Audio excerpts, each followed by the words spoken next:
Vamos abrir as nossas Bíblias em Romanos, capítulo 6, versículos 1 a 14. Assim diz a palavra de Deus.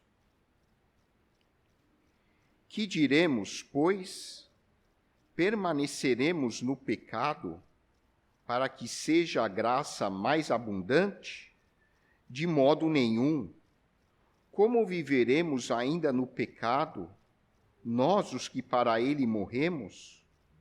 Ou porventura, ignorais que todos nós que fomos batizados em Cristo Jesus, fomos batizados na sua morte? Fomos, pois, sepultados com ele na morte pelo batismo, para que, como Cristo foi ressuscitado dentre os mortos pela glória do Pai, assim também andemos nós em novidade de vida. Porque se fomos unidos com ele na semelhança da sua morte, certamente o seremos também na semelhança da sua ressurreição. Sabendo isto, que foi crucificado com ele o nosso velho homem, para que o corpo do pecado seja destruído, e não sirvamos o pecado como escravos, porquanto quem morreu está justificado do pecado. Ora, se já morremos com Cristo, cremos que também com ele viveremos, sabedores de que, havendo Cristo ressuscitado dentre os mortos, já não morre, a morte já não tem domínio sobre ele, pois quanto a ter morrido, de uma vez para sempre morreu para o pecado, mas quanto a viver, vive para Deus. Assim também vós considerai-vos mortos para o pecado, mas vivos para Deus em Cristo Jesus. Não reine, portanto, o pecado em vosso corpo mortal, de maneira que obedeçais às suas paixões, nem ofereçais cada um os membros do seu corpo ao pecado, como instrumentos de iniquidade, mas oferecei-vos a Deus, como ressurretos dentre os mortos, e os vossos membros a Deus, como instrumentos de justiça, porque o pecado não terá domínio sobre vós, pois não estáis debaixo da lei, e sim da graça. Oremos. Santo Deus, nosso Pai, nós lemos a Tua palavra e pedimos agora que o Teu Santo Espírito esteja ministrando aos nossos corações o significado deste texto que acabamos de ler. Que nós possamos, querido Deus, nos apropriar do verdadeiro sentido da Páscoa. Nós te pedimos agradecidos, em nome de nosso Senhor e Salvador Jesus Cristo. Amém. Na semana passada, eu assisti ao programa de entrevistas do Dr. Kalil, um professor de cardiologia e médico renomado brasileiro. O tema era a insônia, a dificuldade para dormir. Ele entrevistou 2 especialistas no assunto, segundo os quais a insônia é um problema de saúde pública. A insônia afeta uma parcela significativa da população brasileira e aumenta consideravelmente o risco cardiovascular das pessoas, predispondo muitos a desenvolverem um quadro de complicações cardíacas, como o infarto agudo do miocárdio, aumentando a incidência de acidente vascular cerebral, o simples fato de não dormir direito. A insônia também agrava as doenças crônicas que muitos têm. Então, a insônia complica os quadros de pressão alta, Pacientes com diabetes evoluem pior se não estiverem dormindo. Quadros de obesidade muitas vezes estão ligados à dificuldade para pegar no sono. E, às vezes, as pessoas até pegam no sono, mas acordam no meio da madrugada e não conseguem voltar a dormir. Outras pessoas com insônia acordam muito antes do horário que seria esperado. Então, a insônia, a dificuldade para dormir, afeta consideravelmente a nossa saúde. E esses especialistas, comentando sobre o tratamento, falaram coisas interessantes.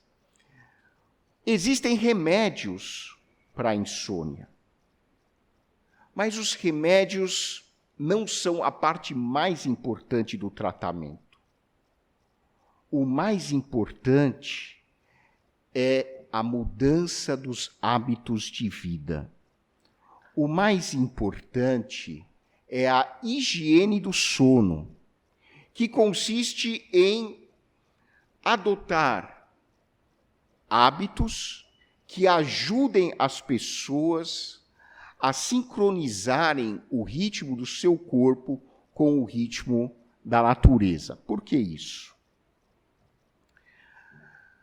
Os nossos antepassados longínquos, os nossos ancestrais, dormiam com facilidade, porque à medida que a luminosidade do dia diminuía,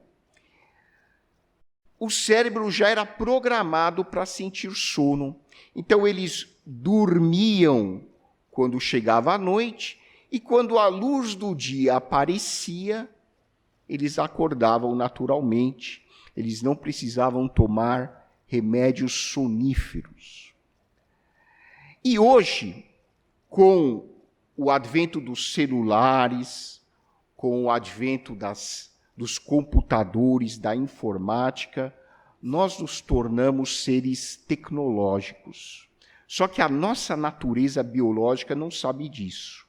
Então, por causa da exposição às telas dos celulares, às telas dos computadores, hoje nós temos muita dificuldade para dormir.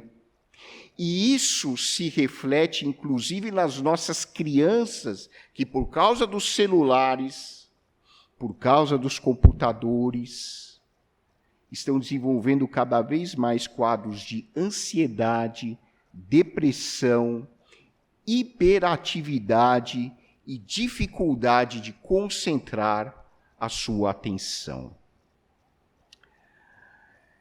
É urgente, de acordo com os especialistas, que nós aprendamos a mudar os nossos hábitos de vida. Só com relação ainda à questão do sono, você sabe bem, você que trabalha, como é difícil o rendimento no trabalho depois de uma noite mal dormida. Sem falar no nosso mau humor, nós nos tornamos pessoas mais agressivas, nós nos tornamos intolerantes com relação ao nosso próximo, seja ele um vizinho, um familiar, um colega de trabalho, quando nós dormimos mal. Eu resolvi aproveitar aqui o exemplo da entrevista do Dr. Kalil, porque ele abordou um tema em relação ao qual é fundamental a nossa mudança de hábitos. Mas existem vários outros temas de saúde em que a mudança de hábitos é fundamental. As pessoas valorizam muito a questão dos medicamentos. Remédios são bons em questões específicas, mas muito mais importante do que o uso de remédios é a mudança dos nossos hábitos de vida. Não só com relação ao sono, com relação à alimentação, com relação à atividade física, com relação a um monte de coisas. Pastor, hoje é Páscoa, o senhor não vai falar de Páscoa? Mas a Páscoa tem tudo a ver com isso. A Páscoa tem tudo a ver com uma mudança nos nossos hábitos de vida. Páscoa tem a ver com mudança de mentalidade, com mudança de perspectiva, com mudança de atitudes, com uma reflexão sobre o que era a minha vida e o que eu quero que a minha vida seja. Mudança de hábitos tem tudo a ver com Páscoa. Quando nós falamos em Páscoa, o que vem na sua mente? O que significa a Páscoa para você? Que implicações tem a ressurreição de Jesus Cristo na sua vida? Que diferença prática, concreta, real tem o fato de você crer que Jesus ressuscitou com a sua vida hoje? A ressurreição de Cristo é um evento com profundas implicações na vida de cada um de nós. De que maneira a Páscoa se relaciona às nossas vidas? Nesse texto do livro de Romanos, na carta de Paulo aos Romanos, o apóstolo aborda os significados essenciais que a ressurreição de Cristo tem na vida de cada um de nós. E o primeiro grande significado da Páscoa, da ressurreição de Jesus, é que a Páscoa representa uma nova identidade pessoal. Ou seja, a Páscoa representa o fato de que você é uma nova pessoa depois que Jesus ressuscitou. Desde que você creia de fato que Jesus ressuscitou. Porque se eu acredito que Jesus ressuscitou e eu não me aproprio dessa verdade para transformar a minha vida, a Páscoa não tem sentido para mim. Mas, em primeiro lugar, o apóstolo Paulo aborda que, se você crê na Páscoa, se você crê que Jesus ressuscitou, a primeira mudança que isso tem que causar na sua vida é que você precisa entender que você não é mais a mesma pessoa. Você era uma pessoa antes e agora você é uma nova pessoa. Paulo fala isso logo no início do capítulo 6. Ele introduz o tema da seguinte maneira. Paulo fala muito sobre a graça de Deus, o amor incondicional de Deus, o favor imerecido de Deus em ele conceder a salvação ao ser humano, mesmo que o ser humano não mereça essa salvação. Então, os adversários de Paulo diziam o seguinte: mas espera aí, que mensagem doida é esse evangelho que você está pregando? O que você está dizendo é o seguinte, quer dizer que mesmo eu sendo pecador, mesmo eu praticando o pecado, a graça de Deus é mais importante e eu vou ser salvo? Ah, então vamos pecar à vontade. Então vamos nos divertir, vamos para a gandaia, vamos para a farra. Amanhã a gente pode morrer. Então, se a graça de Deus é tudo isso, se o amor de Deus é tão incondicional assim, para que eu vou me preocupar com a minha conduta, com o meu comportamento, com a minha honestidade? Eu vou pecar e vou me divertir, e eu sei que no final Deus vai me salvar. Talvez alguns pensem dessa maneira, mas Paulo mostra na carta aos Romanos que a graça de Deus não tem nada a ver com libertinagem.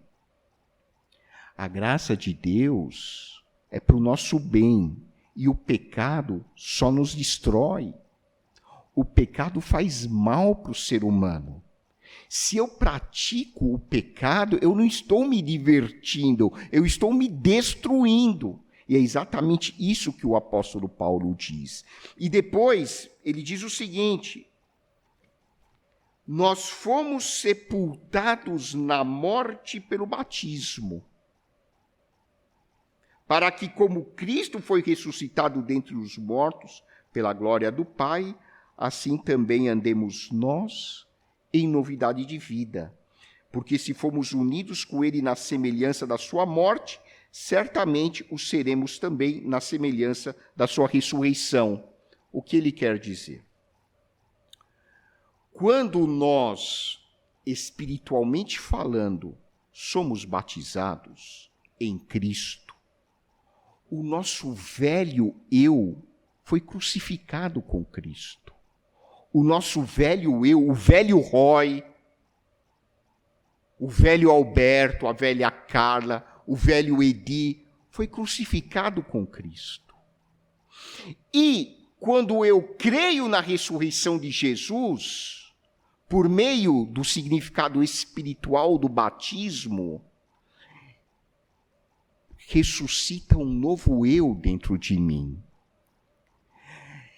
E Deus passa a olhar para mim não como o velho Roy, mas como um novo Roy. Um novo Alberto, um novo Edi, uma nova Tânia, porque o nosso velho eu foi crucificado com Cristo. E ressurgiu um novo eu. Qual é a importância disso? Os psicólogos estão aí para explicar as implicações psicológicas dessa realidade. Você só consegue mudar de vida. Você só consegue mudar os hábitos ruins da sua vida, o comportamento que prejudica, se em primeiro lugar você se enxergar como uma pessoa diferente. Enquanto você olhar para você mesmo como uma pessoa fracassada, como uma pessoa sempre doente, um coitadinho, uma pessoa inadequada, uma pessoa desamparada, enquanto a sua autoimagem for negativa, enquanto a sua autoimagem for disfuncional, o seu comportamento, os seus hábitos, as suas atitudes vão continuar sendo ruins. A primeira coisa que precisa acontecer para eu mudar os meus hábitos de vida, para eu abandonar o velho comportamento ruim e passar a agir de uma maneira saudável, positiva, construtiva, é eu entender que eu não sou mais aquela mesma pessoa do passado, que fazia bobagem, que fazia coisa errada,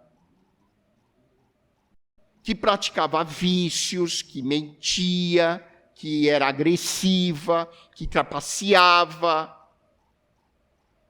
Eu não sou mais aquele coitadinho, aquela pessoa culpada, aquela pessoa envergonhada. Se eu não mudar a perspectiva que eu tenho de mim mesmo, não há mudança possível.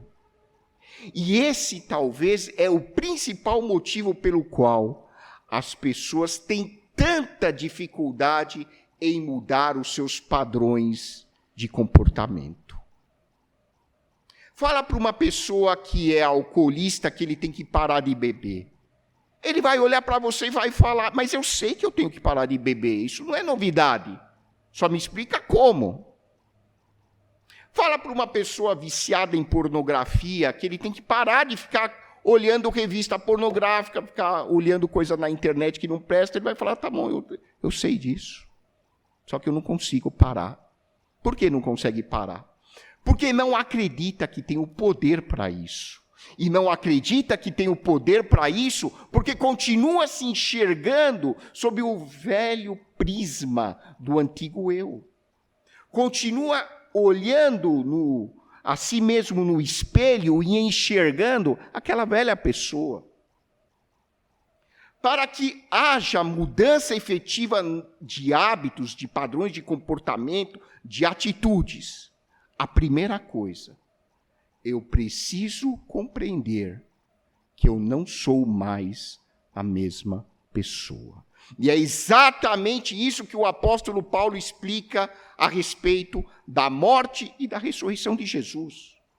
Se a morte e a ressurreição de Jesus forem vistos apenas como eventos da história, isso só vai aumentar o meu conhecimento intelectual, mas não vai produzir mudança de vida. Para que haja mudança de vida, eu tenho que me identificar com Cristo na sua morte e na sua ressurreição, como diz o apóstolo Paulo aqui na carta aos Romanos. Eu tenho que me enxergar em Cristo sendo morto na cruz para o pecado. E eu tenho que me enxergar em Cristo ressuscitando para uma nova vida. Embora eu continue pecador, porque nós somos todos imperfeitos, nós vamos continuar errando, e às vezes, infelizmente, errando feio. Mas embora nós sejamos ainda pecadores, o que Deus quer dizer para nós nesse dia de Páscoa é que você é uma pessoa novinha em folha, depois que você recebeu Cristo pela fé na sua vida.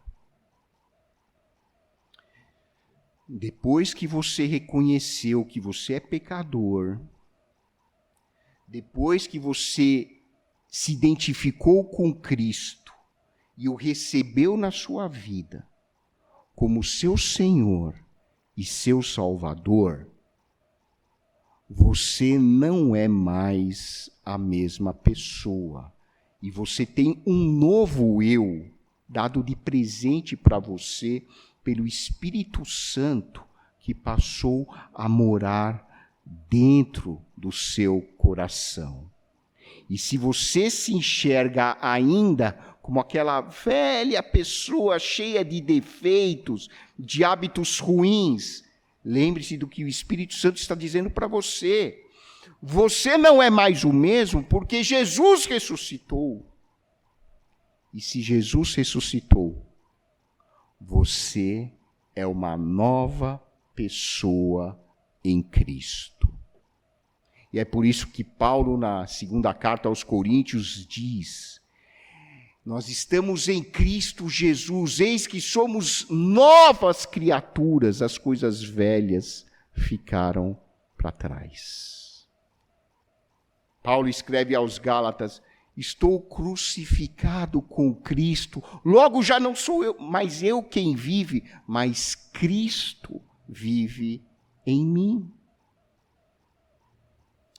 O psicólogo e analista transacional Richard Erskine afirma que nós somos condicionados a viver dentro de um script de vida.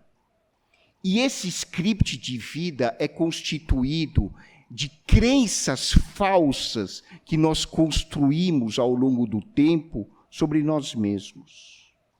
Crenças do tipo: eu não presto, eu sou burro, eu sou incompetente, meus pais não me amam, ninguém me ama, ninguém vai querer saber de mim, eu sou uma pessoa fracassada.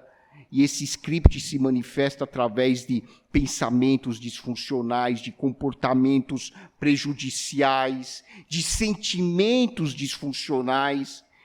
E ele afirma que, para nós tratarmos esse script de vida, uma coisa fundamental, entre outras, é eu mudar as minhas crenças. E é exatamente isso que Jesus quer nos ajudar a fazer. por meio do Espírito Santo dentro de cada um de nós. Ele quer ajudar você a mudar as crenças que você tem sobre si mesmo, mudar as crenças que você tem em relação aos outros, mudar as crenças que você tem em relação à vida. Passe por meio de Jesus Cristo a enxergar o que é positivo em você, o que é positivo nos outros, o que é positivo na vida. Essa é a lei do amor, essa é a lei do Espírito Santo. Em segundo lugar, a Páscoa representa uma mudança de destino. Que destino é esse? Qual o destino de uma pessoa que vive e pratica o pecado de acordo com a Bíblia? É a morte espiritual. Porque morrer fisicamente, todos nós vamos morrer. Mas se eu pratico e vivo no pecado, o meu destino é a morte espiritual, que é a separação de Deus, é a separação espiritual de Deus. Mas não é essa a vida que Deus sonhou para o ser humano. Quando nós abraçamos o presente de Deus em Jesus Cristo, cremos que Ele morreu por nós e ressuscitou, o nosso destino sofre uma mudança radical de 180 graus. Nós passamos a ter a vida eterna, que é a vida da qualidade de Deus. A Bíblia, em grego, tem duas palavras para vida.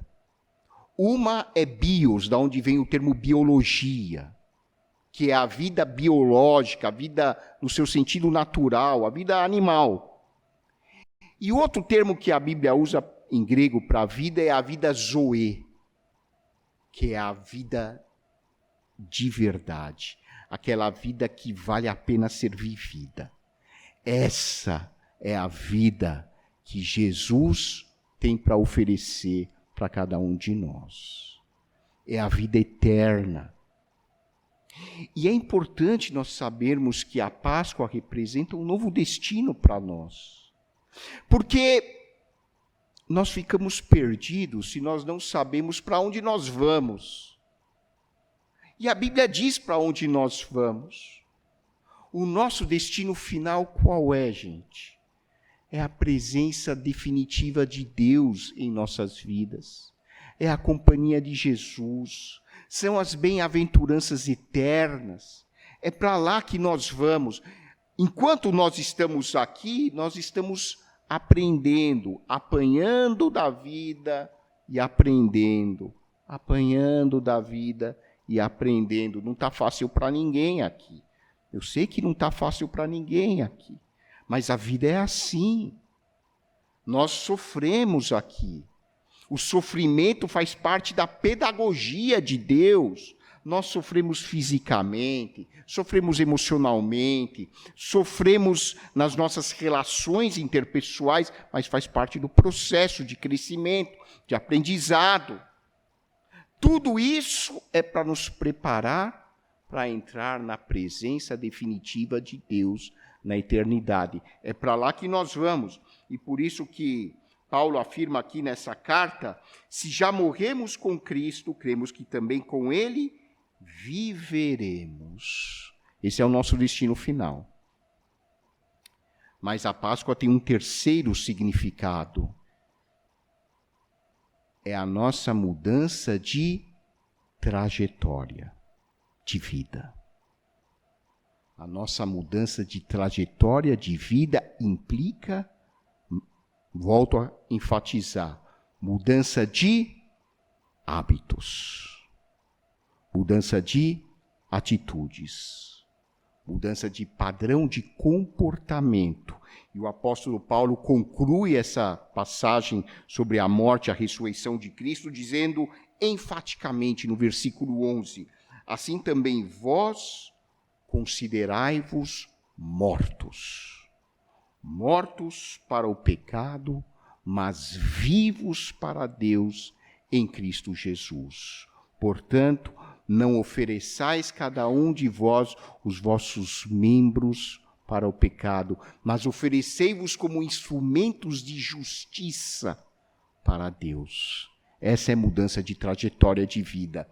Se Cristo me deu uma nova identidade, se Cristo mudou o meu destino, agora Ele quer que eu mude de hábitos. Mas percebam, eu só consigo mudar de hábitos depois que eu mudei o meu conceito de mim mesmo e depois que eu entendi para onde eu vou, qual é o meu destino final. Aí é possível a mudança de comportamento. Antes não. Antes é colocar o carro na frente dos bois.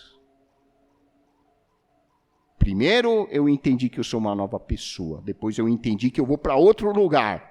E agora sim, Ele pede de mim, considerando as duas verdades anteriores, mude de vida, mude os seus hábitos, mude o seu comportamento, use o seu corpo não para praticar o mal, mas para praticar o amor, para praticar caridade, para praticar compaixão. Então, eu vou usar a minha língua não para fofocar, não para falar mal dos outros, eu vou usar a minha língua para quê? Para glorificar a Deus, para ajudar os outros com palavras positivas. Se antes eu trapaceava, agora eu não vou trapacear mais. Eu vou agir com honestidade, com ética, com transparência. Antes, se eu dava um jeito para não trabalhar direito, agora não. Agora eu vou trabalhar com afinco, com dedicação, porque eu estou trabalhando para Deus, não é para homens. Se antes eu agredia as pessoas no meu entorno, agora não. Agora eu vou tratar bem minha esposa, vou tratar bem meus filhos, para que o meu lar seja um lar onde habita a paz do Senhor. É isso, gente. Páscoa é uma bênção. Que bom que Jesus ressuscitou. Glória a Deus, porque Ele ressuscitou. Mas nos lembremos de que isso só tem sentido nas nossas vidas se pela fé nós entendermos que nós também morremos com Cristo na cruz para o pecado. Que nós recebemos uma nova identidade. Agora nós temos um novo destino e, consequentemente, Deus espera de nós uma nova trajetória de vida. Que Deus nos abençoe.